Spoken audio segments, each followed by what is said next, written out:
దేశ రాజధానిలో భారీ విధ్వంసానికి పన్నే కుట్రను ఢిల్లీ పోలీస్ స్పెషల్ సెల్ విజయవంతంగా భగ్నం చేసింది. పాకిస్తాన్ మరియు బంగ్లా సరిహద్దుల వెనుక దాగి ఉన్న ఉగ్ర నెట్వర్క్ని పోలీసులు ఛేదించారు. ఆపరేషన్ ఫ్లాష్ పాయింట్లో భాగంగా మొత్తం 8 మందిని అరెస్ట్ చేశారు.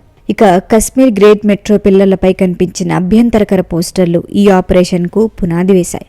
రంగంలోకి దిగిన నిఘా సంస్థలు ఢిల్లీ నుంచి బెంగాల్ వరకు నిందితుల మూలాలను ట్రేస్ చేశాయి. పశ్చిమ బెంగాల్లో 2 కీలక నిందితుల అరెస్టుతో ఈ భారీ నెట్వర్క్ గుట్టు రట్టయింది.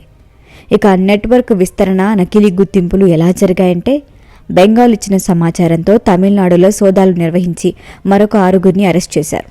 ఇక్కడ విస్తరిపోయే నిజమేంటంటే, ఈ 8 మందిలో 7 బంగ్లాదేశ్ జాతీయులు. వీరంతా నకిలీ భారతీయ గుర్తింపు పత్రాలతో దక్షిణాది రాష్ట్రాలు తలదాచుకుంటున్నట్లుగా విచారణలో తేలింది.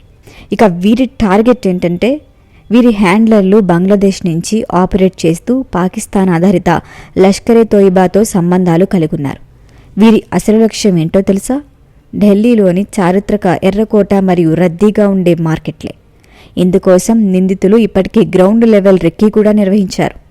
కొన్ని నెలల క్రితం ఎర్రకోట సమీపంలో జరిగిన పేలుడులో 15 మంది ప్రాణాలు కోల్పోయారు. ఆ చేదు జ్ఞాపకాలు పునరావృతం కాకుండా భద్రతా దళాలు ఇప్పుడే దేశవ్యాప్తంగా హై అలర్ట్ ప్రకటించారు. స్మారక చిహ్నాల వద్ద 24/7 నిఘాని పెంచారు. సరిహద్దులు దాటిన ఈ కుట్రను భగ్నం చేసిన భద్రతా దళాల సమర్థతకి ఇది నిదర్శనం. ప్రస్తుతం దర్యాప్తు ఇంకా కొనసాగుతోంది.